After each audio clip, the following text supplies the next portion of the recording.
Kung naghahanap kayo ng e-bike na malaki at kasya ang buong pamilya, eto na yon mga ka-e-bike. Eto nga pala yung ating Supreme B na good for 5 person na. At ang kagandahan naman dito mga ka-e-bike ay pwedeng-pwede nyo siyang pang business at service nyo pang araw-araw, pang sundo sa mga estudyante nyo sa eskwelahan. At syempre nga naman mga ka-e-bike, ang kagandahan dito meron na siyang roof rack na naka-install at ang kagandahan sa mga upuan niya, naka-leather seats na yan. At syempre mga boss, meron na siyang armrest. Nang sa ganun na ang biyahe nyo ay talagang smooth at talagang comfortable kayo kapag ka bumabiyahe kayo. At syempre nakakabit dyan yung spare tire nyo just in case na maplatan kayo sa biyahe nyo. At syempre nga naman mga boss, optional tayo dito sa Red Kingdom. Kung gusto mo ng installment, open tayo for home credit.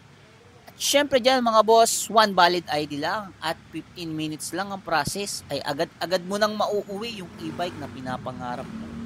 At isa pang maganda rito mga boss, meron na siyang dual function.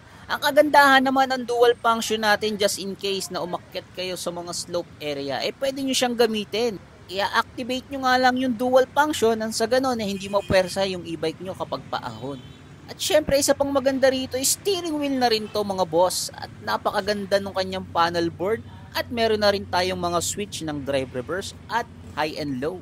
Isa pang maganda rito mga boss, naka-pedal assist na rin siya mga boss.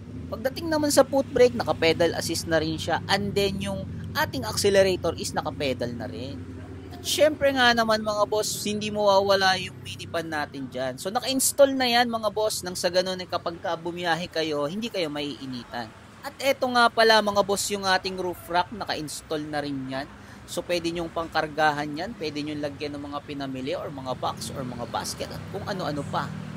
At kung nahihirapan nga naman kayo mamili mga boss kung saan kayo shop mag-a-avail ng e-bike na gusto ninyo, ito ang lagi nyong tatandaan, i-check nyo muna ang page nila at i-check nyo rin ang mga reviews nila kung may mga bad feedback ba sila or wala.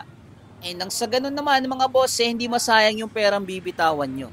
Sa dami nga naman kasi na naglabasan ng mga e-bike shop, karamihan naman iba kapag ka nakabenta na, walang-wala na. Kapag ka nagkaroon ng sira yung e-bike nila, ay nai-ignore na yung mga customer nila. At syempre naman mga boss, kapag kay Red Kingdom Electric Bike kayo nag-avail, talaga nga namang makakasigurado kayo pagdating sa serbisyong ibibigay sa inyo. Lalong-lalo na pagdating sa after-sale service. Yan nga ating gulong mga boss, naka size 12 na yan mga boss. Syempre malaking malaki nang sa ganun pagdating sa mga rough road areas, hindi kayo mahihirapan at hindi kayo matatagtag. At isa pang kagandahan dito sa e-bike na to mga boss, bukod sa meron siyang compartment sa likod, yung passenger seat niya sa likod meron din siyang compartment. Nang sa ganun, kapag may mga personal things kayo na dala, ay pwede nyong ilagay sa loob at safe kayo na hindi mawawala dahil meron siyang lock. Talaga namang napakalawak ng compartment natin sa e-bike na to mga boss. Siyempre kung mapapansin nyo nga naman yung mga bracing niya, talagang quality at talagang makakapal yung mga tubong ginamit sa kanya. Siyempre nga mga boss, open tayo for home credit. Sa mga gusto mag-installment, ayaw mag-cash, pwede nyong ipasok kay home credit yan. Siyempre mga boss, i-reveal na natin yung price neto. Nagre-range tayo ng SRP neto is 95,000. So makukuha nyo lang siya for only 84,000 mga boss. At syempre nga naman mga boss, yung battery natin na i-install dyan is 52 ampere na yan. 60 volts, 52 ampere, mas matagal malobat, mas malakas ang power. So ano pang hinihintay nyo sa mga nagbabalak at gusto mag-avail ng electric bike na 4 wheels? Dito lang sa Red Kingdom Electric Bike, talagang subok na pagdating sa after-sale service at sa mga quality e-bike na binibenta namin dito.